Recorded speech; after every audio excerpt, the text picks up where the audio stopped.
കെഎസ്ആർടിസിയിൽ സർക്കാർ കോടതി വിധി ലംഘിച്ച് താൽക്കാലിക നിയമനങ്ങൾ നടത്തിയതായി കെഎസ്ആർടിസി റാങ്ക് ഹോൾഡേഴ്സ് അസോസിയേഷൻ. 2015-ൽ 2455 ഡ്രൈവർമാരുടെ ഒഴിവുകൾ കെഎസ്ആർടിസിക്ക് റിപ്പോർട്ട് ചെയ്തെങ്കിലും താൽക്കാലിക നിയമനം നടത്തുകയായിരുന്നുവെന്ന് അസോസിയേഷൻ ഭാരവാഹികൾ വാർത്താസമ്മേളനത്തിൽ പറഞ്ഞു. 2012-ലാണ് കെഎസ്ആർടിസി ഡ്രൈവർമാരുടെ PSC റാങ്ക് ലിസ്റ്റ് നിലവിൽ വന്നത്. ഇതിൽ നിന്നും ഉമ്മൻചാണ്ടി സർക്കാർ 4922 പേരെ നിയമിച്ചു. എന്നാൽ ഇടത് സർക്കാർ നിലവിൽ വന്നതിന് ശേഷമാണ് PSC ലിസ്റ്റിനെ നോക്കുകുത്തിയാക്കി പിൻവാതിൽ നിയമനങ്ങൾ നടത്തി. 2455 ഒഴിവുകൾ റിപ്പോർട്ട് ചെയ്ത കെഎസ്ആർടിസി തന്നെ സാമ്പത്തിക ശേഷി ഇല്ലാത്തതിനാൽ നിയമനം നടത്താൻ കഴിയില്ലെന്നും പറഞ്ഞു. ഇതിനെതിരെയാണ് കോടതിയെ സമീപിച്ചത്. ഹൈക്കോടതിയും സുപ്രീം കോടതിയും താൽക്കാലിക ജീവനക്കാരെ പിരിച്ചുവിടാൻ ഉത്തരവിടുകയും ലിസ്റ്റിൽ നിന്നും നിയമനം നടത്താൻ ആവശ്യപ്പെടുകയും ചെയ്തെങ്കിലും കോടതി വിധികളെ മാനിക്കാതെ നിയമനങ്ങൾ നടത്തുകയാണ്. ലീവ് വേക്കൻസികളിൽ മാത്രം നിയമനം നടത്തേണ്ട ബദൽ നിയമത്തെ മറയാക്കിയാണ് ഇഷ്ടക്കാരെ തിരികെ കയറ്റിയത്. ഉത്സവ സീസണിലെ താൽക്കാലിക നിയമന അംഗീകാരത്തിന്റെ മറവിലാണ് ഇഷ്ടക്കാരെ തിരികെ കയറ്റൽ നടന്നത്. താൽക്കാലിക നിയമനം എംപ്ലോയ്മെന്റ് എക്സ്ചേഞ്ച് വഴിയാവണമെന്ന നിയമവ്യവസ്ഥയും ലംഘിക്കപ്പെടുകയാണ്. ഡ്രൈവർമാരില്ലാതെ സർവീസുകൾ നിർത്തിവെക്കേണ്ടി വരുന്നുണ്ടെന്ന് കെഎസ്ആർടിസി തന്നെ പറയുമ്പോഴാണ് അർഹരെ നിയമിക്കാതെ മാറ്റി നിർത്തുന്നത്. 2019-ൽ ചിദംബരേശ്വർ സാറിൻ്റെ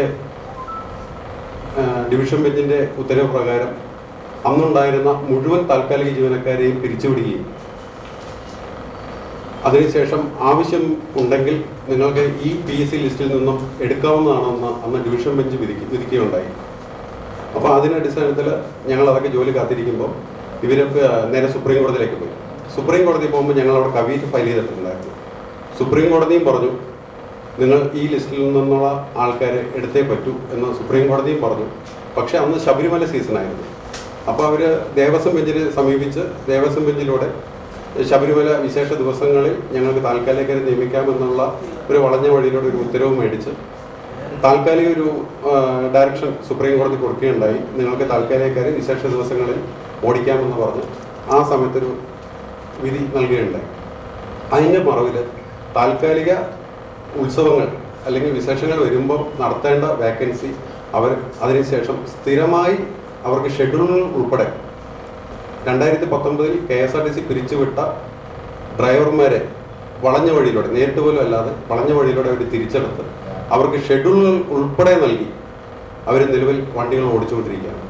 മുഖ്യമന്ത്രി പിണറായി വിജയനെയും ഗതാഗത മന്ത്രിയെയും നേരിൽ കണ്ട് നിരവധി പരാതി നൽകിയെങ്കിലും ഫലമുണ്ടായില്ലെന്നും ഭാരവാഹികൾ പറഞ്ഞു. വിപിൻ ചന്ദ്രൻ, വിനു കാരാക്കുർശി, പ്രകാശൻ ചോറക്കോട്, സുരേഷ് കന്നിമാരി എന്നിവർ വാർത്താസമ്മേളനത്തിൽ പങ്കെടുത്തു. UTV news, Palakkad.